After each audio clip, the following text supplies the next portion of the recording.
బ్రతిమాలుకుంటున్నాను. దెస్సలోనికయులకు రాసిన మొదటి పత్రిక 1 అధ్యాయము 7-8 వచనాలు. కాబట్టి మాసిదోనియలోను అకయలోను విశ్వాసులను అందరికీ మాదిరి అయితిరి. ఎందుకనగా మీ యొద్ద నుండి ప్రభువు వాక్యము మాసిదోనియలోను అకయలోను మ్రోగెను. అక్కడ మాత్రమే గాక ప్రతి స్థలమందును దేవుని ఎడల ఉన్న మీ విశ్వాసము వెల్లడాయను గనుక మేమేమీ చెప్పవలసిన ఆవశ్యము లేదు. చిన్న ప్రార్థన చేసుకుందాం. ప్రేమ నమ్మకం కలిగిన మా ప్రియ పరలోకపు తండ్రి, మహోన్నతుడా, మీ శ్రేష్టమైన నామానికి మరి ఒకసారి వందనాలు, స్తోత్రాలు, స్తుతులు చెల్లించుకుంటున్నాను ప్రభా. ఇంతవరకు ప్రభా మీ దాసురాండ్రు ఆయన ఎన్నో విజ్ఞాపనలు, యాచనలు చేసి ఉన్నారు, మిమ్మల్ని కనపరిచి ఉన్నారు, మీకు సాక్షులుగా ఉన్నారు ప్రభా.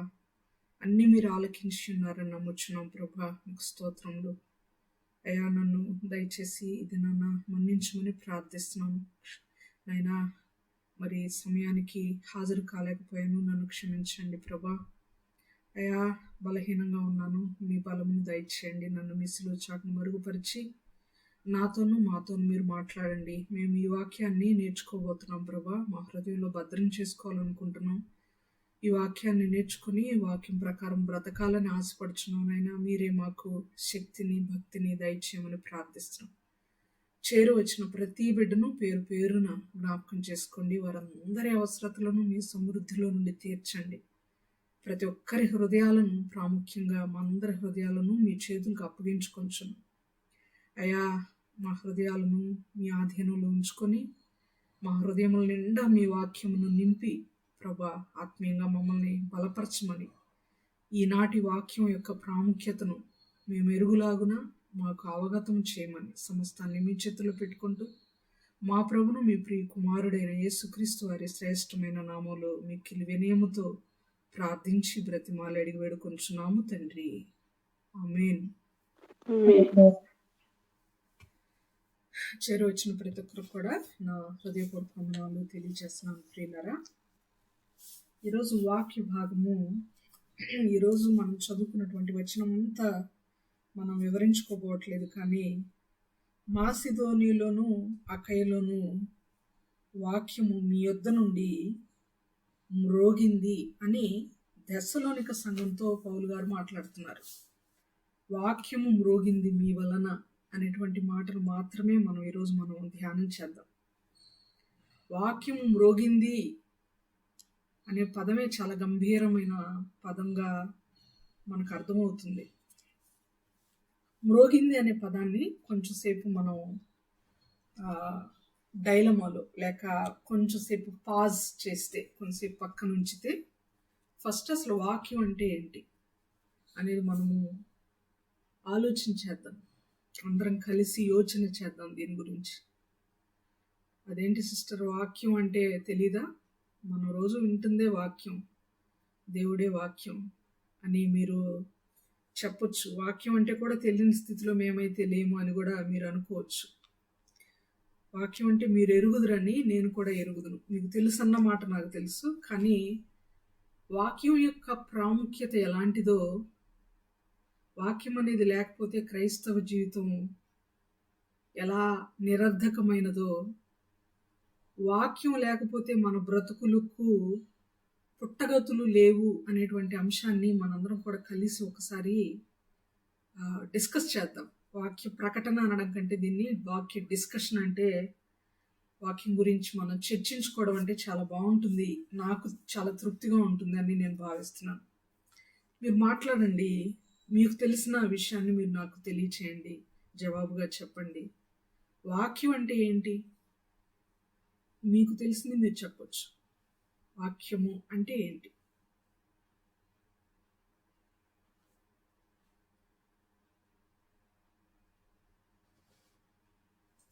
వాక్యము అంటే దేవుడు. Very good. వాక్యము అంటే దేవుడు. ఇంకేమైనా నానార్థాలు, పర్యాయ పదాలు ఉన్నాయా? వాక్యము అంటే ఇంకేమైనా ఉందా? వాక్యము దేవుడు మనతో మాట్లాడతాడు. దేవుడు వాక్యము వెలుగై ఉన్నది. వాక్యము జీవము, వాక్యము వెలుగు. Very good, very good. వాక్యమునకు జీవం అనే అర్థం, వాక్యమునకు వెలుగు అని అర్థం. అరుణ సిస్టర్ చెప్పినట్టు వాక్యము అంటే దేవుడు మనతో మాట్లాడడం, దేవుని మాటలు అని అర్థం. ఇంకా వాక్యం అంటే సత్యం. వాక్యం అంటే సత్యం. నీ వాక్యమే సత్యం. యోహాను సువార్త 17:17 ఉంటుంది. 17వ అధ్యాయం 17వ వచనం. మీరు అన్ని చెప్పేశారు. ఒకసారి మనం రెఫరెన్స్ చూద్దాం.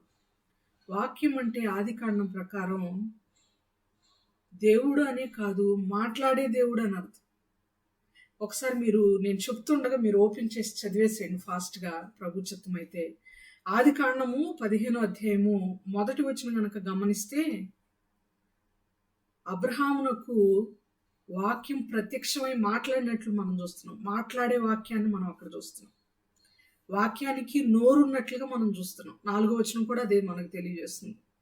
వాక్యము అబ్రహాముకు ప్రత్యక్షమై, ఇతను నీ వారసుడు కాదు, నీకు నేను స్పెషల్గా వారసుని ఇస్తాను, నీ గర్భాన పుట్టబోవాడు, శారాకి నీకు పుట్టబోవాడు, నీ వారసుడు అవుతాడు అని దేవుడు తెలియజేస్తాడు. చదువుతారా మాటలు? 15వ అధ్యాయము 1వ వచనం మరియు 4వ వచనం ఆదికాండం.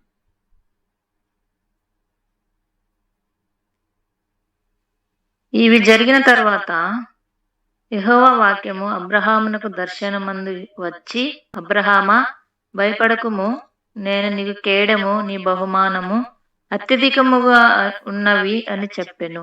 అత్యధికమగునని యెహోవా వాక్యం చెప్పెను. చదవండి. 4వ వచనం అక్క. అమ్మా, అవును.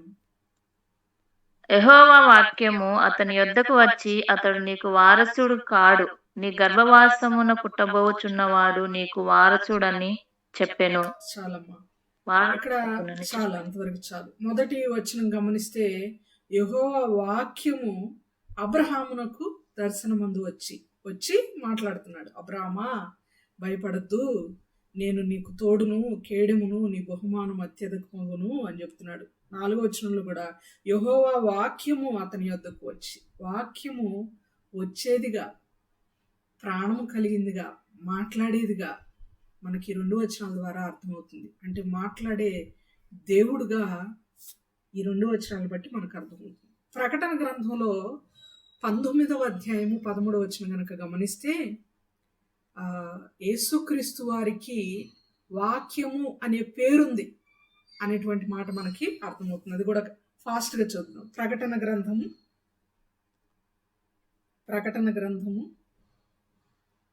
19వ అధ్యాయము 13వ వచనం.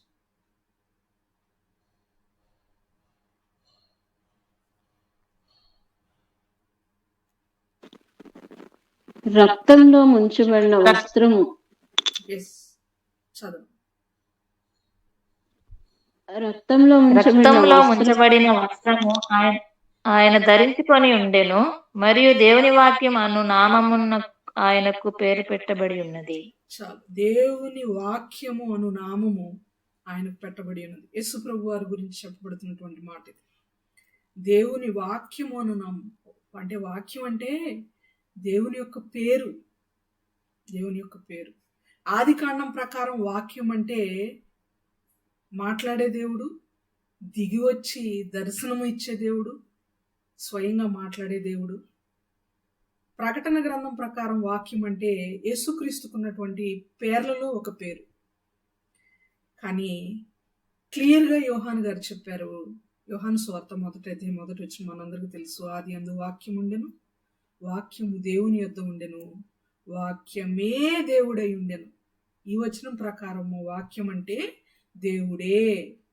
ఇక no other definition, no other abbreviation or definition, ఇంకా నో ఎక్స్ప్లెనేషన్ ఈజ్ నీడెడ్. ఎలాంటి ఇంకా వర్ణన లేకపోతే వివరణ, ఎలాంటి నిర్వచనము అవసరం లేదు. వాక్యం అంటే దేవుడు అంతే. అలాగైతే నేను మిమ్మల్ని ఒక క్వశ్చన్ అడుగుతున్నాను.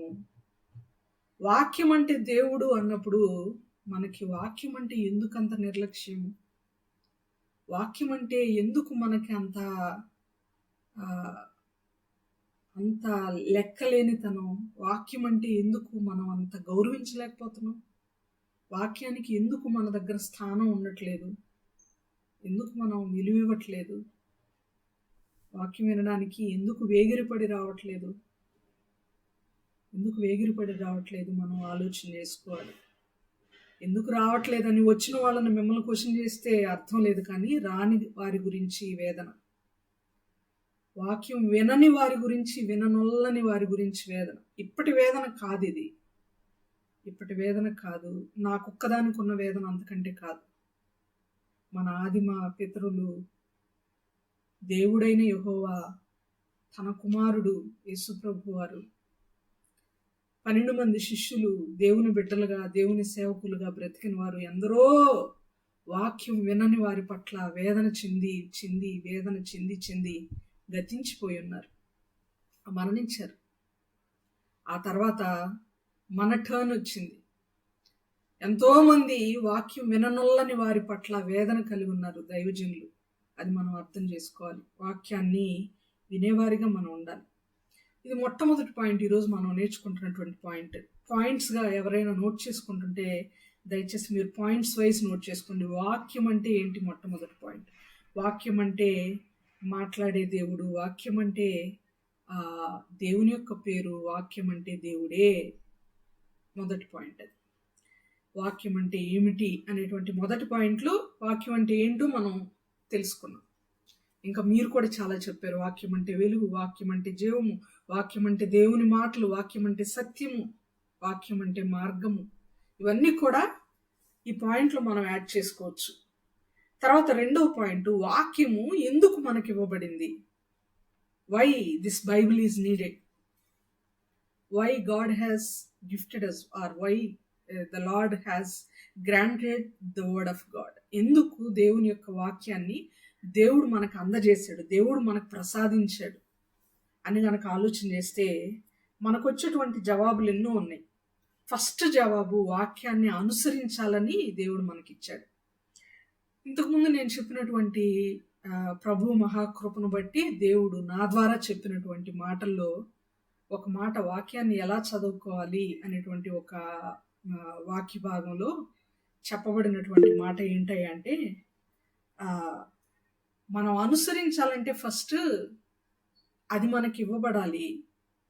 చాలా పుస్తకాలు ఉన్నాయి భూమి మీద, చాలా మాన్యువల్స్ ఉన్నాయి. ఒక మిక్సీ తయారు చేసినటువంటి వ్యక్తి ఆ మిక్సీని ఎలా వాడాలో మనకి తెలియచేసే ప్రక్రియలో ఒక క్యాటలాగ్ లేకపోతే ఒక మాన్యువల్ ఇస్తాడు. Manual is very important to use particular electronic good or electronic equipment. Electronic వస్తువుని దేన్నైనా వాడాలి అంటే మాన్యువల్ చాలా ఇంపార్టెంట్. వాషింగ్ మిషన్ కొంటాము, ఇమ్మీడియట్గా మనకు తెలియదు ఎలా ఆన్ చేయాలి, ఏం చేయాలి, ఏ బటన్ ఎక్కడ ప్రెస్ చేయాలి, టైమింగ్ ఎలా పెట్టాలి, హీట్ ఎంత పెట్టాలి, లో వాష్లో పెట్టాలా లేకపోతే క్విక్ వాష్లో పెట్టాలా, స్పిన్ అవుతుందా, స్పిన్ నుండి పెట్టాలా, ఏం చేయాలనేది మనకు అన్ని మాన్యువల్లో ఉంటాయి. ఫస్ట్ అది చూసి ఎగ్జిక్యూటివ్ అనేటువంటి వ్యక్తి ఒకసారి మనకి డెమో ఇచ్చి ఇలా చేయాలని చెప్పిన తర్వాత వాషింగ్ మిషన్ని మనం యూటిలైజ్ చేసుకోగలం, వాడగలం. అలాగే మనిషి అనేటువంటి ఒక మెషిన్కి మాన్యువల్ ఏంటయ్యా అంటే బైబిల్. మనిషి ఎలా పుట్టాలి, ఎలా గాలి పీల్చాలి, ఏం తినాలి, ఏం తినకూడదు, ఎలా నడవాలి, ఎలా చూడాలి, ఎలాంటి తలంపులు కలిగి ఉండాలి, ఎలా నిద్రపోవాలి, ఎలాంటి ఊహలు కలిగి ఉండాలి, ఎలా మాట్లాడాలి, ఇవన్నీ విషయాలు ఏది నమ్మాలి, ఏది నమ్మకూడదు, అన్ని విషయాలు, మనిషికి సంబంధించిన ప్రతి విషయం, what not everything, all the subjects are presented in this Bible. బైబిల్లో ప్రతిదీ వ్రాయబడి ఉంది.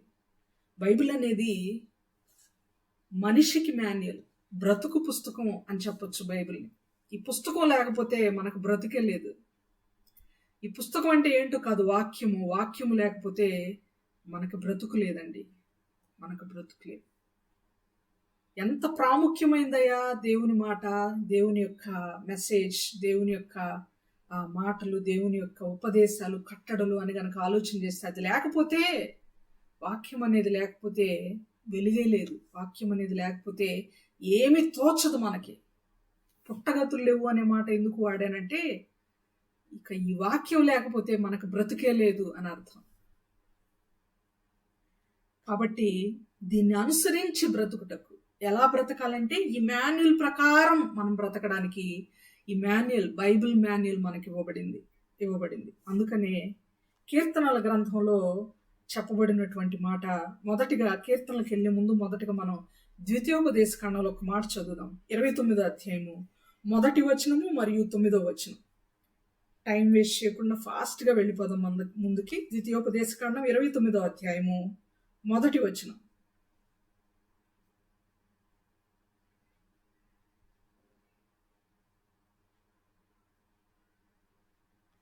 నీవు నీ శత్రువులతో యుద్ధమునకు పోయి గుర్రములను రథములను మీకంటే విస్తారమే. ద్వితీయోపదేశ కాండము 29వ అధ్యాయము 1వ వచనం సిస్టర్.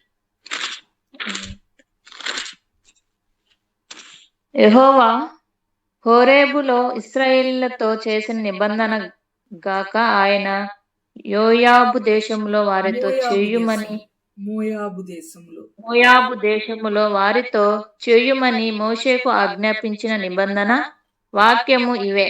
నిబంధన వాక్యం ఇది. నిబంధన అంటే ఒక ప్రామిస్ లాంటిది, కోవెనెంట్ అంటాము ఇంగ్లీష్లో. నిబంధన అంటే ఒక ఒప్పందం. ఎవరెవరికి మధ్యలో ఒప్పందం అంటే దేవుని బిడ్డలైనటువంటి ఇశ్రాయేలీయులకి మధ్యలో ఒక ఒప్పందంగా ఇవ్వబడినటువంటి వాక్యాలు ఇవి, ఆజ్ఞలుగా దేవుడిచ్చాడు. 9వ వచనం ఇప్పుడు చదువుదాం. 9వ వచనం చదువుదాం.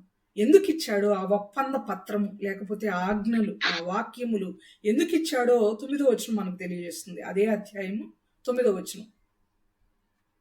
కాబట్టి మీరు చేయనదంతయు చక్కగా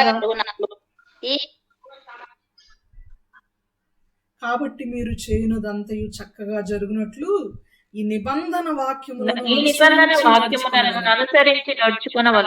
అనుసరించి నడుచుకొనవలెను. ఎందుకు ఇచ్చాడు దేవుడు ఈ వాక్యాలు అంటే వాటిని అనుసరించి నడుచుకోవడం అంటే ఫాలో అవ్వడానికి ఇచ్చాడు దేవుడి వాక్యాన్ని. వాటిని ఫాలో అవ్వకుండా వాటిని పక్కన పెట్టి మనం నడుచుకోవడానికి ఇవ్వాల. బైబిల్ ఇచ్చింది, బైబిల్ చదివి దాని ప్రకారం బ్రతకడానికి ఇచ్చాడు దేవుడు. బైబిల్ని షెల్ఫ్లో పెట్టి మన ఇష్టం వచ్చినట్టుగా బ్రతకడానికి మనకు వాక్యం ఇవ్వబడలేదు అని మనం గ్రహించుకోవాలి ప్రియులారా.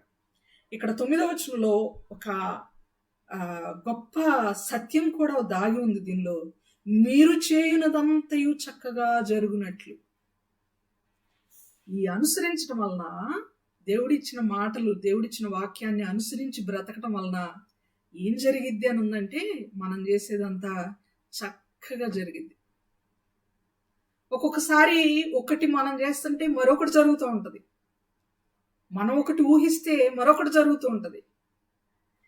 ఒకటి ఎక్స్పెక్ట్ చేస్తే మన ఎక్స్పెక్టేషన్స్ తలక్రిందులు అయిపోతుంటాయి. కారణం ఏంటంటే మనం వాక్యాన్ని అనుసరించకపోవడం. వాక్యాన్ని గనక మనం అనుసరిస్తూ బ్రతికితే మనం అనుకున్నది అనుకున్నట్టు దేవుడు జరిగిస్తాడు. మన పనిలో 100% రిజల్ట్ని దేవుడు మనకి అనుగ్రహిస్తాడు. నేను ఒక వ్యక్తిని మీకు జ్ఞాపకం చేస్తున్నాను. యోసేపు గారు ఉన్నారు. ప్రతి విషయంలో ఎక్కడ కూడా దేవుని ఆజ్ఞలను అతిక్రమించకుండా పరాయి సొమ్ము ఏది నువ్వు ఆశించొద్దనుంది. 10 ఆజ్ఞల్లో ఒక ఆజ్ఞ, నీ పరుని సొమ్ము అసలు ఏది నువ్వు ఆశించలేదు యోసేపు. దగ్గరకు వచ్చి అతని చేతుల్లోకి వస్తున్నా, అతన్ని పరాయి సొమ్ము కోరుకుంటున్నా దానికి దూరంగా పారిపోయాడు. అందుకనే యోసేపుకి అన్ని వేళలా దేవుడు తోడై ఉన్నాడు. గుంటలో తోడున్నాడు, అమ్మబడినప్పుడు తోడున్నాడు, పరుని ఇంట్లో తోడున్నాడు, జైల్లో తోడున్నాడు, పెళ్ళేటప్పుడు తోడున్నాడు, పెళ్ళి అయిన తర్వాత కూడా తోడున్నాడు, కుమారులు విషయంలో తోడున్నాడు. అన్ని విషయంలో అన్ని వేళలా యోసేపుకు తోడై ఉన్నాడు. కారణం ఏంటంటే యోసేపు ప్రతి విషయంలో దేవుని యొక్క పుస్తకాన్ని అనుసరించి నడుచుకున్నాడు. దేవుని మాటలను తూచ తప్పకుండా శిరస వహిస్తూ బ్రతికాడు. ప్రియ స్నేహితులారా, మనం చేసేదంతా సఫలం అవ్వాలంటే, మనం చేసే పనంతా కరెక్ట్గా జరగాలి, చక్కగా జరగాలంటే దేవుని వాక్యాన్ని అనుసరించి బ్రతకడం అవసరం. అనుసరించేదాకా తర్వాత వెళ్దాం. అసలు మనం వాక్యాన్ని అనుసరించాలంటే ఫస్ట్ ఏం చేయాలి? వాక్యాన్ని వినాలి. అవునా? యామై కరెక్ట్గానే చెప్పుకుంటున్నాం. మన వాక్యం ఒక వాక్యాన్ని మనం అనుసరించాలంటే వాక్యం ముందు వినాలి. కరెక్టేనా ఈ మాట? కరెక్టే అక్క. వాక్యం ముందు వినాలి. వాక్యాన్ని అనుసరించాలంటే ముందు వాక్యం వినాలి అని ఎన్నిసార్లు దేవుడు బైబిల్లో వ్రాయించాడు, ఎన్నోసార్లు రాయించాడు. ఒకసారి ఒక ప్రవక్త ఘోషిస్తున్నాడండి, దేవుని వాక్యం వినండి అని విలపిస్తున్నాడు. విలపించే ప్రవక్త అని కూడా ఆయన పేరు. ఇర్మియా గారు వినండి, వాక్యం వినండి అని ఆయన ఘోషిస్తూ ఉన్నాడు. కొన్ని వచనాలు చదివి మనం ముందుకెళ్దాం. ఎందుకంటే వివరించుకునేందుకు ఏమీ లేదు, మనందరికి తెలిసిన మాటలే. కానీ నేను ఏదో గొప్ప మర్మాలు చెప్పడానికి మీ ముందు లేను. కానీ మనం ఏదైతే ఎరిగి పాటించకుండా పక్కన పెడుతున్నామో, ఏదైతే తెలిసి కూడా దీనిదేముందిలే, పోనీలే, పర్వాలేదులే అని లైట్గా తీసుకుంటున్నామో దాన్ని మాత్రం జస్ట్ నేను మీకు రిమైండ్ చేయడానికి, I just wanted to remind those forgotten words to you. మనం ఒకసారి జ్ఞాపకం చేసుకుందాం వాటిని. ఇర్మియా గ్రంథము 7వ అధ్యాయము 2వ వచనం. ఇర్మియా గ్రంథము 7వ అధ్యాయము 2వ వచనం ప్లీజ్.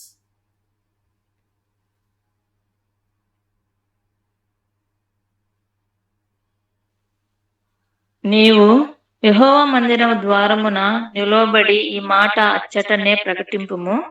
యెహోవాకు నమస్కారము చేయుటకై ఈ ద్వారములో బడి ప్రవేశించి యూదావారులారా యెహోవా మాట వినుడి.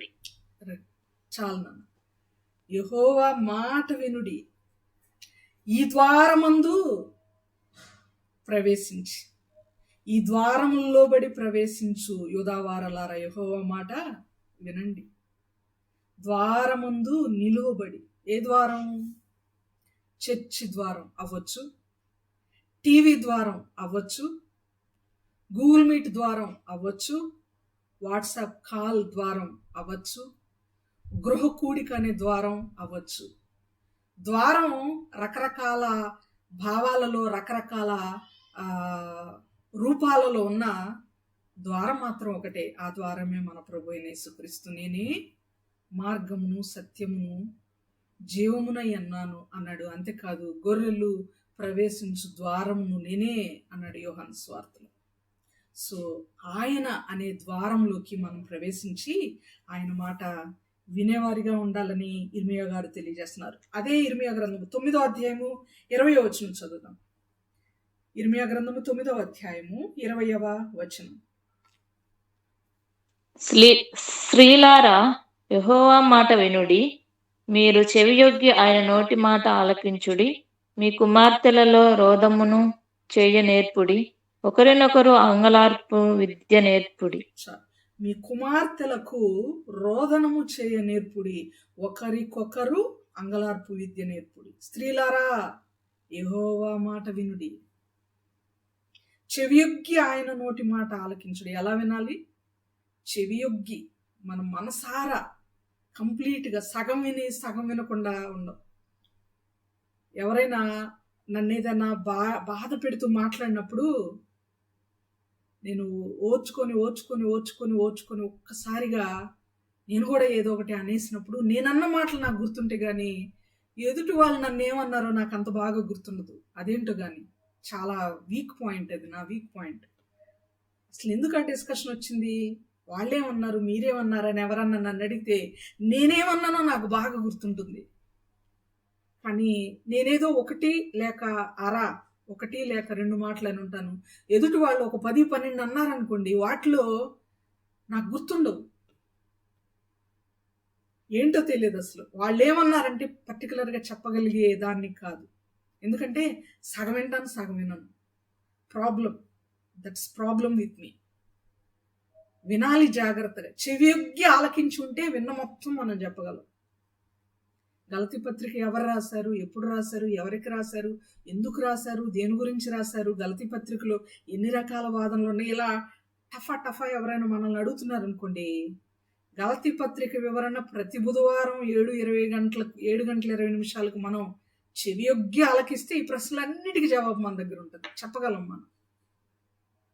కానీ సగం విని సగం వదిలిస్తే సగమే జవాబు చెప్పగలం, మిగతా చెప్పలేం. ఎందుకంటే ఎదుటి వాళ్ళు నన్ను అనేటప్పుడు నేను సగమే వినగలుగుతున్నా, లైట్ తీసుకుంటున్నా. వాళ్ళు ఏమంటున్నారు అనేది కంప్లీట్గా వినలేకపోతున్నాను కాబట్టి కంప్లీట్గా చెప్పలేకపోతున్నా. కంప్లీట్గా వినే వారంగా మనం ఉండాలి. చెవి యొగ్గి ఆలకించండి స్త్రీలారా, పర్టికులర్గా చెప్తున్నాడు, స్త్రీలారా చెవి యొగ్గి ఆలకించండి. మీ పిల్లలకు కూడా, మీ కుమార్తెలకు రోదనము చేయ నేర్పండి. మామూలుగా వస్తువుల కోసం ఏడవటం నేర్పబాకండి. అమ్మా నీకు ఈ వస్తువుగా కావాలి కదా, డాడీని అడుగు, ఇవ్వకపోతే ఏడు, కొనివ్వకపోతే పీడించు డాడీని అని కాదు మనం నేర్పించాల్సింది.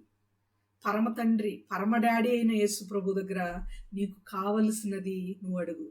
ఆయన దగ్గర కన్నీటి ప్రార్థన నువ్వు చెయ్యి అని మనము చేయవలసిన వారంగా ఉన్నాం. ఒక్క నిమిషం ప్రియులారా. నానా కౌశి,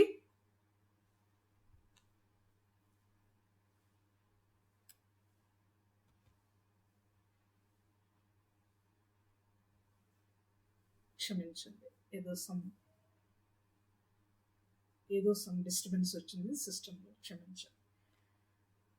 సో మన పిల్లలకు మనం ఏమి నేర్పించాలంటే దేవుని దగ్గర మనకు కావలసిన విషయాలు ఎలా అడగాలి అనగా ఎలా ప్రార్థించాలి, కన్నీటి ప్రార్థన ఎలా చేయాలో నేర్పించమని ఇర్మియా గారు మనకు తెలియచేస్తున్నారు. ఒకరికొకరు అంగలార్పు విద్య, ప్రార్థనా విద్యకు ఉన్నటువంటి మరొక పేరు అంగలార్పు విద్య. అంగలార్చాలి దేవుని దగ్గర అనేటువంటి విషయం మనం నేర్పించాలి అని ఇర్మియా గారు తెలియజేస్తున్నారు. అదే ఇర్మియా గ్రంథం 10వ అధ్యాయం 1వ వచనం చదువుదాం. ఈరోజు పాఠంలో చాలా రిఫరెన్సెస్ ఉన్నాయి, ఓపికతో ఫాస్ట్ గా చదువుదామండి. ఇశ్రాయేలు వంశస్థులారా, యెహోవా మిమ్మును గూర్చి సెలవిచ్చిన మాట వినుడి. చాలు, ఇశ్రాయేలీలకి చెప్తున్నాడు ఇర్మియా గారు, మనకు కూడా ఇండైరెక్ట్ గా యెహోవా ఏం చెప్తున్నాడో మనం వినాలి. 11వ అధ్యాయం 7వ వచనం.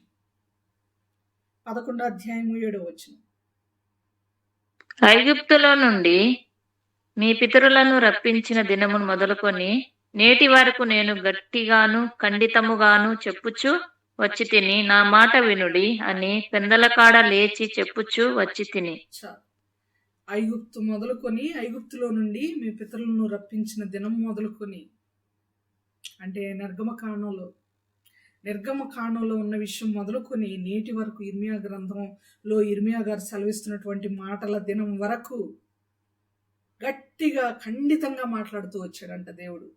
అంతేకాదు పెందలకడ తన ప్రవక్తల ద్వారా మాట్లాడుతూ, వాక్యం ద్వారా మాట్లాడుతూ వచ్చాడంట.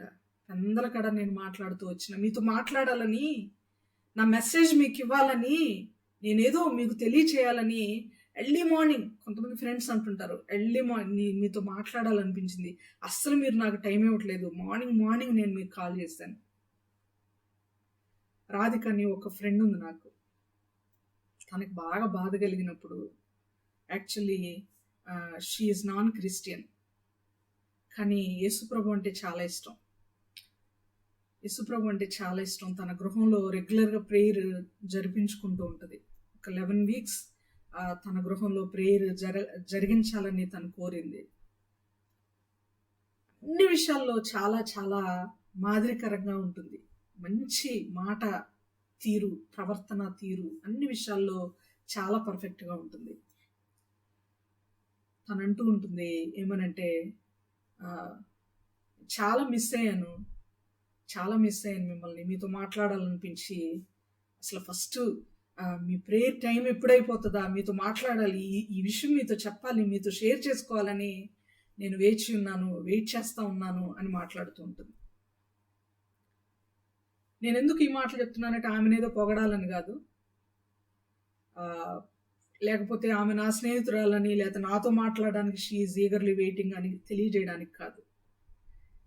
ఒక మాట మాట్లాడాలని ఒక స్నేహితురాలితో మాట్లాడాలని ఎంత ఆసక్తి చూపిస్తుందో, మన నిజమైన స్నేహితుడు, అసలైన స్నేహితుడు, ప్రాణం పెట్టిన స్నేహితుడు అయినటువంటి దేవుడు మనతో మాట్లాడాలని అంతకంటే ఆసక్తి చూపిస్తున్నాడు. 1 రోజు కాదు, 2 రోజులు కాదు.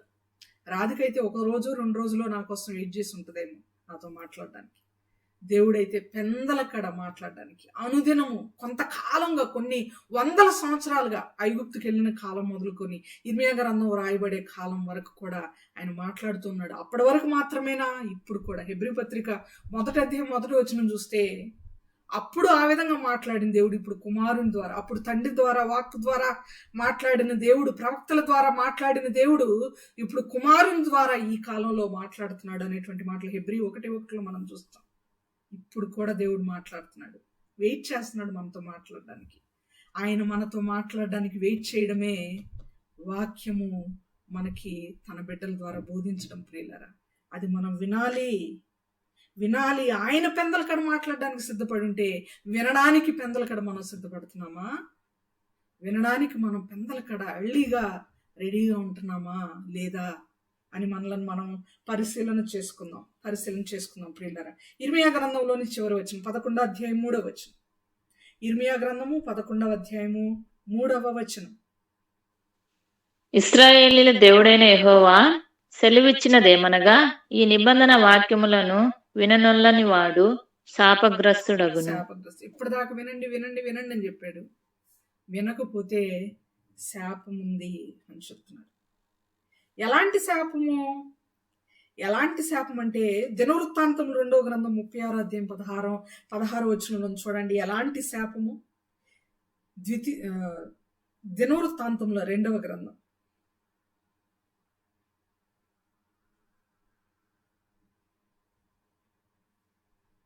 36వ అధ్యాయం 16వ వచనం. సెకండ్ అక్క దినవృత్తాంతం. అవునమ్మా, 2వ దినవృత్తాంతములు 36:16 వచనం.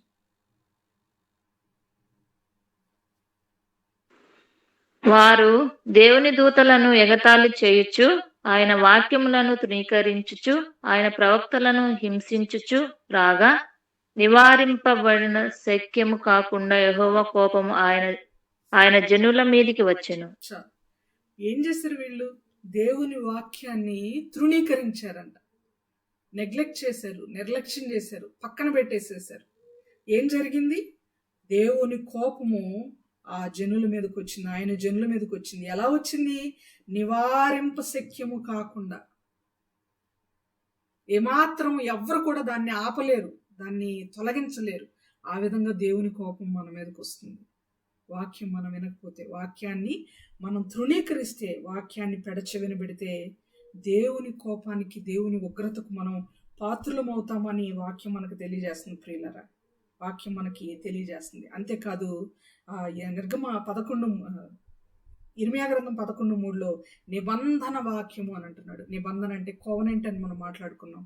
ఒక ఒప్పందం, దేవుని బిడ్డలకు మధ్యలో ఉన్నటువంటి నిబంధన ఇది కదా, నిబంధన. ఒకసారి చదువుదాము. నిర్గమకాండం 34:27 ఏమని చెప్తున్నాడు దేవుడు? నిర్గమకాండం 34వ అధ్యాయము 27వ వచనం.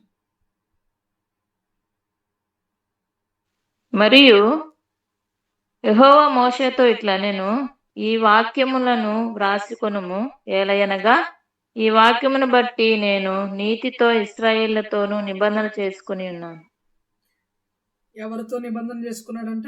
ఈ వాక్యములను బట్టి నేను నీతోనూ ఇశ్రాయేలీలతోనూ నిబంధన చేసి ఉన్నాను. మోషేతోనూ ఇశ్రాయేలీలతోనూ నిబంధన చేసి ఉన్నాను. ఒక ఒప్పందం అంటే మనకు అర్థం అవ్వాలంటే వీటిని జాగ్రత్తగా రాసుకోమని కూడా చెప్తున్నాడు కదా దేవుడు.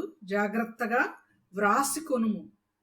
మొట్టమొదటి పాయింట్ వాక్యం ఎందుకు రెండో పాయింట్ వాక్యం ఎందుకు మనకి ఇవ్వబడింది అనే విషయంలో అనుసరించడానికి ఇవ్వబడిందని మనం చెప్పుకున్నాం. అనుసరించాలంటే ఫస్ట్ వినాలి అని మనం చెప్పుకున్నాం.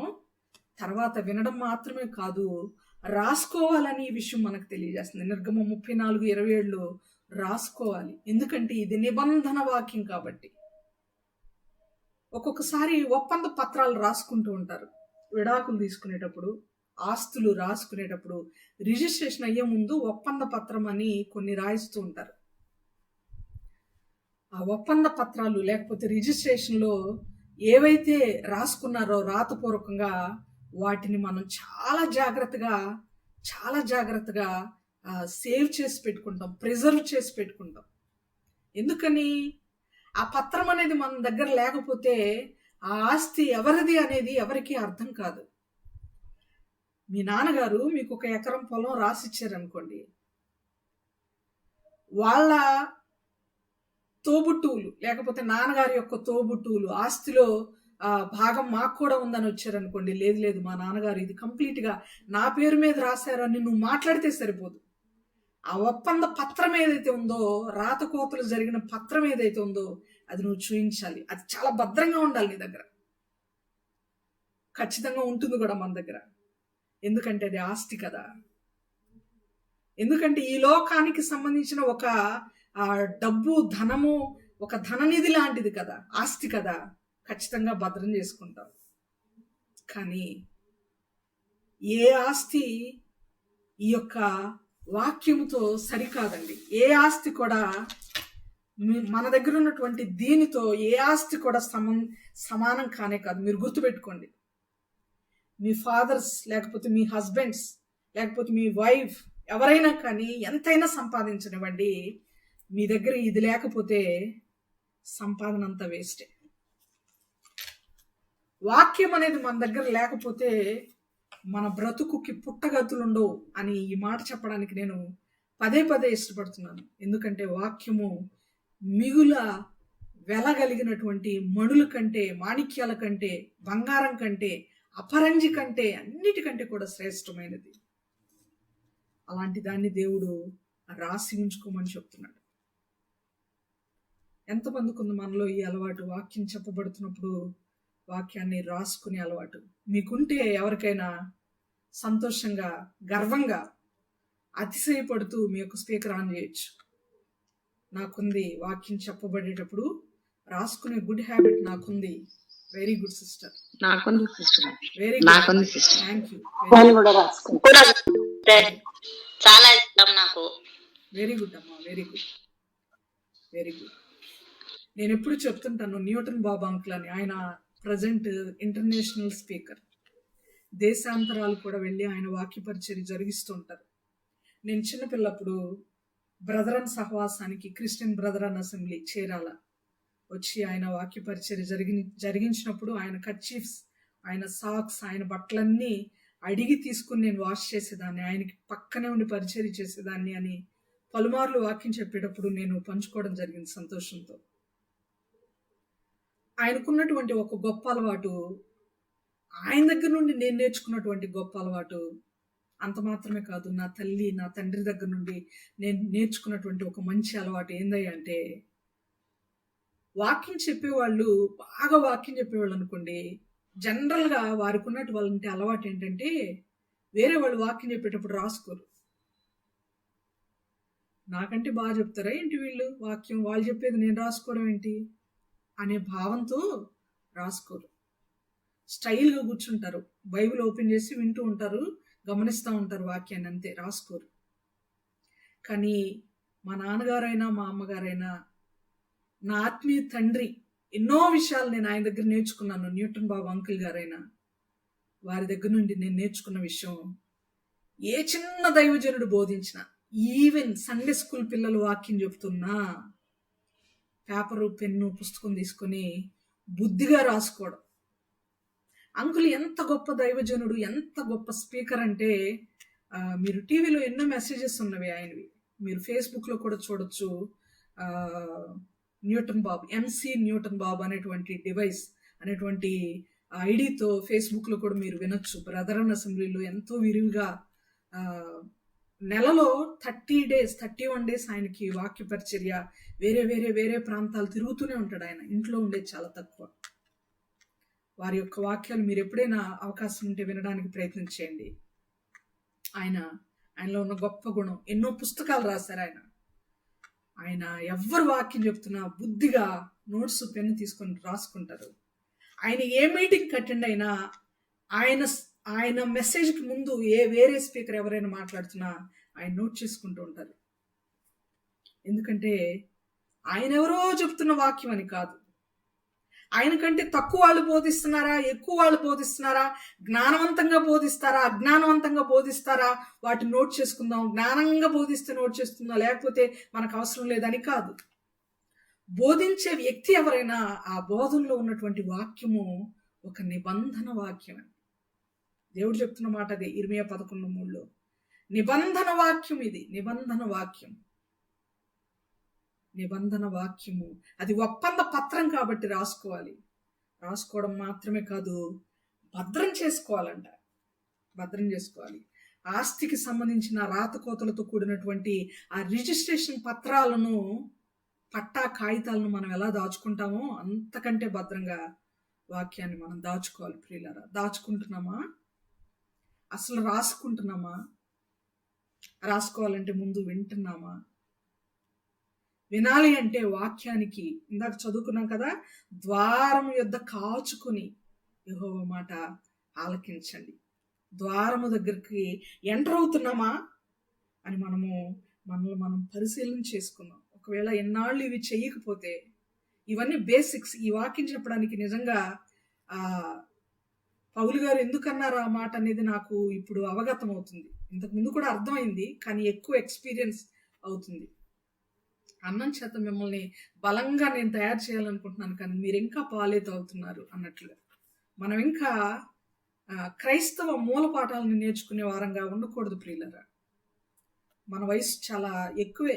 We are not small kids, we're not Sunday school students, we're not youth also as well. మనం చిన్నవాళ్ళమో యవనస్తులమో కాదు. ఉన్నారు యవనస్తులు, తమ్ముడు మోషే ఉన్నాడు, అఫ్ కోర్స్ మనకంటే చిన్నవాళ్ళు ఉంటే ఉండొచ్చు గాక, కానీ మరీ చిన్నపిల్లలం అయితే మనం కాదు. పాలు తాగేంత చిన్నపిల్లలం అయితే మనం కాదు. కానీ మన పరిస్థితులు, మన ఆత్మీయ స్థితిగతులు, మన ఆత్మీయ బలం ఎలా ఉందంటే చిన్న చిన్న పాఠాలు, బేసిక్ పాఠాలను వినాల్సినటువంటి పరిస్థితిలో మనం ఉన్నామేమో ఆలోచన చేసుకుందాం. వీటిని రాసుకోవాలి అని దేవుని యొక్క వాక్యం సెలవిస్తుంది. మరొక మాట చదువుదామా? నిర్గమకాండము 34వ అధ్యాయము 28వ వచనం చదువుదాం. ఇందాక 27 చదివాం కదా, ఇప్పుడు 28వ వచనం చదువుదాం. అతడు నలువది రేయింబగళ్ళు యెహోవాతో కూడా అక్కడ ఉండెను. అతడు భోజనము చేయలేదు, నీళ్లు త్రాగలేదు. అతనిలో ఆయన నిబంధన వాక్యములను అనగా 10 ఆజ్ఞలను ఆ పలక మీద వ్రాసెను. చాలు. ఎవరు ఇక్కడ అతడు అంటే ఇక్కడ ఎవరు? 28వ వచనంలో మోషే 40 దినాలు నీళ్లు తాగకుండా, భోజనం చేయకుండా దేవుడు చెప్పిన మాటలు రాసుకుంటా ఉన్నాడంట. సామాన్యమైన విషయం ఇది? సామాన్యమైన విషయం అంటారా? 40 దినాలు తిండి తిప్పులు లేకుండా దేవుడు చెప్పే మాటలను రాస్తూ ఉన్నాడంటే ఎంత ప్రాముఖ్యమైన మాటలు అవి, ఎంత విలువైన మాటలు. దీన్ని బట్టి దేవుడు చెప్పిన మాటలు రాసుకోవడం అనేది ఇంపార్టెంటా కాదా?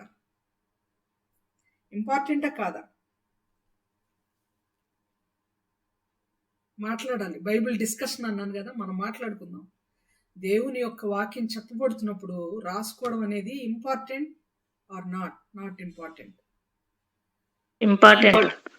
ఖచ్చితంగా ఇంపార్టెంట్. చాలా చాలా చాలా ఇంపార్టెంట్ ప్రియులారా. రాసుకోవడం అనేది, రాసుకుంటే ఏమవుతుందంటే మరొకసారి నెమరు వేసుకోవడానికి మనకి ఎంతో యూజ్ అవుతుంది. ఎలా రాసుకోవాలో కూడా చెప్తున్నాడు దేవుడు. అది కూడా చదువుదాం. విశదంగా రాసుకోవాలంట, బహు విశదంగా రాశాడంట ఆయన. ద్వితీయోపదేశకాండం 27వ అధ్యాయం 8వ వచనం. ద్వితీయోపదేశకాండం 27వ అధ్యాయము 8వ వచనం.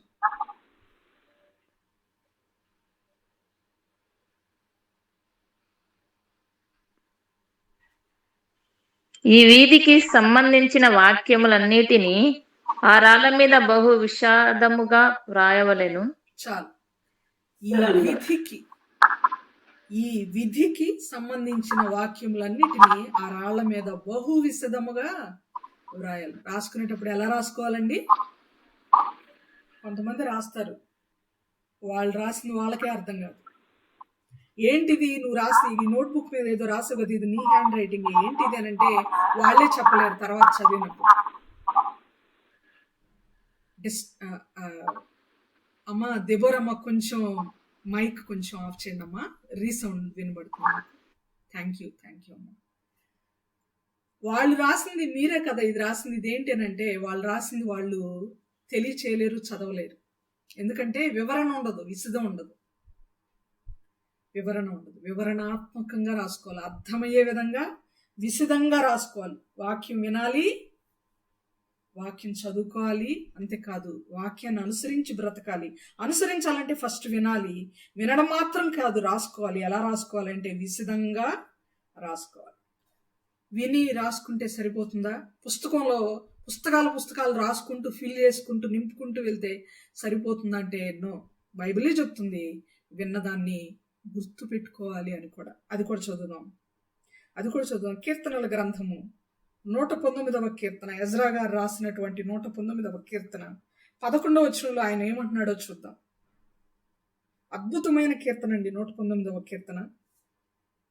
నేను సిస్టర్ ఒక్క నిమిషం, ఇక్కడ ఒక చిన్న సాక్ష్యం చెప్పాలి. నేను లేట్గా అటెండ్ అయ్యాను గూగుల్ మీట్కి, లేకపోతే ఈరోజు సాక్ష్యం చెప్దామని నేను సిద్ధపడ్డాను. మన యూట్యూబ్ ఛానల్లో యారోన్ చెప్పినటువంటి 119వ కీర్తన ఉంది. మొదటి వచనం నుండి చివరి వచనం వరకు చూడకుండా చెప్పాడు ఆ బాబు. 11 సంవత్సరాల వయసున్న బాబు. మన మధ్యలో ఉన్న ఆంటీ ఉన్నారు, మరి లెఫ్ట్ అయ్యారో తెలియదు. విజయలక్ష్మి ఆంటీ ఉన్నారా? ఓకే, నాకు డివైస్ మీద కనబట్టలేదు. విజయలక్ష్మి ఆంటీ వాళ్ళ మనమడు అశ్విని సిస్టర్ వాళ్ళ బాబు 119వ కీర్తన జాన్ వెస్లీ గారి దగ్గర చెప్పాడు. వాళ్ళ సంఘంలో చూస్తున్న మినిస్ట్రీస్లో చెప్తే చాలా చక్కగా మెచ్చుకున్నారు దైవజనులు ఆ బాబుని. అది అశ్విని సిస్టర్ నాకు పంపిస్తే మన యూట్యూబ్ ఛానల్లో పెట్టడం జరిగింది. అందరూ ఈపీహెచ్లో వాళ్ళు కాక అందరూ మిగిలిన వాళ్ళే కామెంట్ చేసిన వాళ్ళు. గాడ్ బ్లెస్ యూ నాన్న, గాడ్ బ్లెస్ యూ, చాలా బాగా చెప్పావు, ఈ అబ్బాయికి ఎన్ని సంవత్సరాలు, ఎంత వయసు ఉంటుంది అని అడగటం, దేవునికి ఏ మహిమ అంటాం, దేవుణ్ణి నిన్ను దీవించును కాకంటాం, అన్నీ ఆల్మోస్ట్ చాలా కామెంట్స్ వచ్చాయి. మన వాళ్ళు ఈపీహెచ్ మినిస్ట్రీస్కి సంబంధించిన ఒక్కళ్ళు కూడా కామెంట్ చేయలేదు. అంటే ఒక్కళ్ళు కూడా బహుశా వినుండరు. ఒకవేళ వినకపోతే ఒక్కసారి వినండి. దానికి ఆల్మోస్ట్ 16,000 మంది చూసారు ఇప్పటి వరకు. ఫస్ట్ వీడియో అనమాట మన ఛానల్లో 16,000 వ్యూస్ వచ్చిన మొట్టమొదటి పెద్ద వీడియో. షార్ట్ వీడియోస్కి జనరల్గా వస్తాయి వేలల్లో వ్యూస్, కానీ 16,000 మంది చూసిన మొట్టమొదటి వీడియో యారోన్ కంఠత వాక్యం చెప్పినటువంటి వీడియో. మీరు కూడా ఒక్కసారి చూడండి, మీకు నచ్చితే చాలా గొప్ప విషయం ఇది. 119వ కీర్తన చూడకుండా చెప్పడం గ్రేట్ థింగ్ అని మీకు అనిపిస్తే హృదయపూర్వకంగా బాబును దీవించండి. మనం చేయలేని పని కనీసం పక్కన వాళ్ళు చేసినప్పుడు కనీసం మెచ్చుకోవడం అన్నా చేయాలి. మన పిల్లలకు కూడా మనం నేర్పిద్దాం 119వ కీర్తన బైహార్ట్ చేయమని. ఒళ్ళు గగురు పొడిచి వెంట్రుకలు నిక్కపొడుచుకునేటువంటి మూమెంట్స్ ప్రియులారా. ఆ బాబు అలా చెప్తుంటే 11 సంవత్సరాల వయసులో ఎంత ఆనందం, ఎంత ప్రాక్టీస్ చేసుకుంటాడు. బైబిల్ పట్ల ఆ తృష్ణ, ఆ నేర్చుకోవాలన్న కసి, పట్టుదల ఎంత ఉంటే నేర్చుకోగలుగుతారు ఆలోచించేయండి. చాలా సంతోషిస్తున్నాను. ఆ బాబును దేవుడు అద్భుతంగా రానున్న దినాల్లో తన కొరకు వాడుకోవాలి. తనను మాత్రం కాదు, మెల్కిసెదకును కూడా వాడుకోవాలని నేను మనసారా కోరుకుంటున్నాను. ఇది నేను వారి గురించి ఇవ్వాలనుకుంటున్నటువంటి సాక్ష్యం. ఇది just out of the bloom or out of the stage. ఇది ఒక సెకండ్లో అలా వచ్చి ఇలా వెళ్ళిపోయేది కాదు. తల్లి దగ్గర, అమ్మమ్మ దగ్గర, పెద్దలైన వారి దగ్గర ఎంతో వినయంతో, ఎంతో శ్రద్ధ కలిగి నేర్చుకొని సంఘాలకు వెళ్ళి నేర్చుకుంటున్నటువంటి విషయాలు అవి. రెగ్యులర్గా చర్చెస్కి వెళ్తూ, పాడుతూ, వాక్యం చదువుతూ, చిన్న పిల్లలప్పుడే ముత్యాల్లాగా తయారవుతున్నారండి వాళ్ళు. ముత్యాల్లాగా తయారవుతున్నారు. ఏం చెప్పాలి, ఏం చెప్పినా తక్కువే. ఎందుకంటే ఏం చెప్పగలం మనం వాళ్ళ గురించి. అద్భుతమైన విధానంలో వాళ్ళు బ్రతుకుతున్నారని మాత్రం నేను నమ్ముచున్నాను. వారిని బహుగా దేవుడు దీవించునుగాక. 119వ కీర్తన. అమ్మా థ్యాంక్ యూ సిస్టర్ గారు. ఆ బిడ్డలు దేవుళ్ళు ఆ విధంగా ఎదగాలని ఆశ, వాళ్ళు గొప్ప పరిచర్య చేయాలని ఆశ, అంతకు మించి ఏం లేదండి నా బ్రతుకు. మీకు చాలా థ్యాంక్స్. అలాంటి బిడ్డల్ని ఈ గూగుల్ మీట్కి మీరు పరిచయం చేసినందుకు మేమే థ్యాంక్స్ చెప్పాలమ్మా మీకు. Thank you so much. God bless you all. 119వ కీర్తన ఎంత అద్భుతమైన కీర్తన అయ్యా అంటే, 119వ కీర్తనలో ఆయన అంటున్నాడు, వినడం మాత్రం, రాసుకోవడం మాత్రం, ఆలకించడం ఇవి మాత్రమే కాదు, కానీ ఎజ్రా గారు ఏం చేశారో చెప్తున్నారు. ఎజ్రా గ్రంథ వివరణలో దైవజన్ సురేష్ బాబు గారు మనకు ఆల్రెడీ చెప్పారు. ఏమని తెలుసా? ఆయన ఒక ఒప్పందం చేసుకున్నాడంట, చదవటానికి, చదివినది ఇతరులకి నేర్పించడానికి, ఇశ్రాయేలీలందరికీ నేర్పించడానికి ఒక దృఢ నిశ్చయం చేసుకున్నాను నేను అంటాడు ఎజ్రా గ్రంథంలో ఎజ్రా గారు. ఆయన నిశ్చయం చేసుకోవడమే కాదు, ఆయన చదవడమే కాదు, నేర్పించడమే కాదు, కానీ ఆయన ఏం చేశాడంటే గొప్ప విషయం, చదివిన దాన్ని ఆయన హృదయంలో ఉంచుకున్నాడంట. పాపం చేయకుండా ఉండాలని, ఎక్కడ పాపం తనకి అంటుకోకుండా ఉండాలని వాక్యాన్ని హృదయంలో ఉంచుకున్నాడంట. హృదయంలో ఉండాలి వాక్యం. ఒకవేళ మనకి రాత రాకపోతే, పుస్తకంలో లేకపోయినా పర్వాలేదేమో, కానీ హృదయంలో మాత్రం ఉండాలి. వాక్యాన్ని హృదయంలో ఉంచుకోవడానికి క్వాలిఫికేషన్ అక్కర్లేదు, చదువులు అక్కర్లేదు. మనకి శ్రద్ధ ఉంటే చాలు, వాక్యం పట్ల ప్రేమ ఉంటే చాలు, దేవుడంటే గౌరవం ఉంటే చాలు, ఉంటనే మన హృదయాల్లో. లాస్ట్ వీక్ చెప్పిన మెసేజ్ని వాటిలో క్వశ్చన్స్ ఈరోజు అడిగితే మనం చెప్పలేమండి. వింటున్నాం ఒక ఆచారం లాగా, ఒక అలవాటులాగా అటెండ్ అవుతున్నాం. వెళ్ళిపోతే వాక్యం దారి వాక్యంది, మన దారి మనది. ఒక చెవిలో విని ఇంకో చెవి ద్వారా వదిలేయటం అంటే ఏంటో అని అనుకుంటాం. ఇదే రాసుకోవడమే కాదు, హృదయంలో భద్రం చేసుకోవాలి. హృదయంలో భద్రం చేసుకోవాలి. దేవుడు ఏ ఏ మాటలైతే చెప్పాడో మరీతో, అమ్మా నేను నీ కొడుకుని కాదు, నేను పైనుండి వచ్చా, నేను దేవుని కుమారుణ్ణి. తర్వాత ఒక ప్రవక్త, సుమయోను అనేటువంటి ప్రవక్త, నీ హృదయంలో నుండి ఖడ్గం దూసుకొని వెళ్ళిపోతుంది. కొన్ని మాటలు ప్రవక్తలు, దేవుడు చెప్పినటువంటి మాటలను ఆమె మాత్రం హృదయంలో భద్రం చేసుకుందంట. హృదయంలో భద్రం చేసుకునే అలవాటు మనకు ఉండాలి. వినటం కాదు, రాసుకోవడం మాత్రమే కాదు, వినడం మాత్రమే కాదు, హృదయంలో భద్రపరుచుకునే అలవాటు ఉండాలి. విశదంగా రాసుకొని భద్రంగా ఉంచుకోమంటున్నాడు. చదువుతారా మాట? 119వ కీర్తన 11వ వచనం. నీ ఎదుట నేను పాపము చేయకుండానట్లు నా హృదయంలో నీ వాక్యము ఉంచుకొని ఉన్నాను. ఎంత గొప్ప నిర్ణయం. ఒక్కొక్కసారి మనం అబద్ధాలు ఆడతాం, ఒక్కొక్కసారి ఇతరుల మీద చాడీలు చెప్తాం, ఒక్కొక్కసారి మచ్చరంతో కూడిన మాటలు, జలస్తో కూడిన ఫీలింగ్స్ మనం ఎక్స్ప్రెస్ చేస్తుంటాం.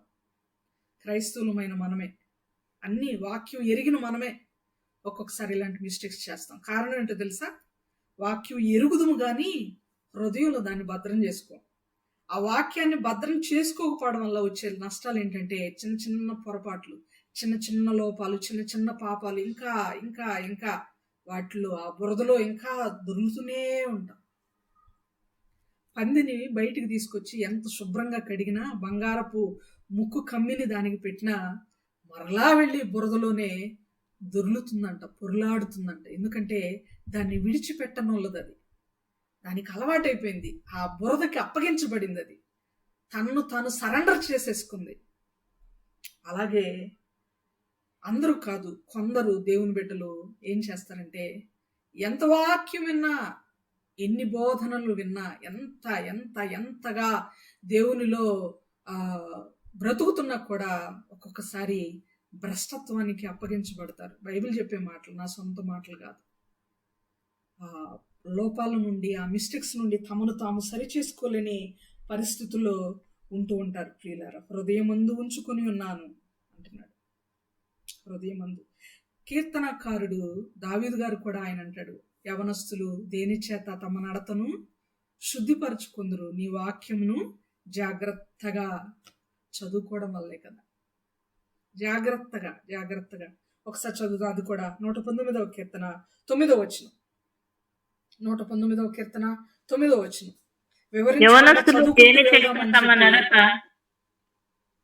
చదవండి, తర్వాత చెప్తాను. యవనస్తులు దేని తమ నడత శుద్ధిపరచుకుందరో ఈ వాక్యమును బట్టి దాన్ని జాగ్రత్తగా చూచుకొనుట చేతనే కదా. చాలు, వాక్యమును బట్టి జాగ్రత్తగా చూసుకొనుట చేత.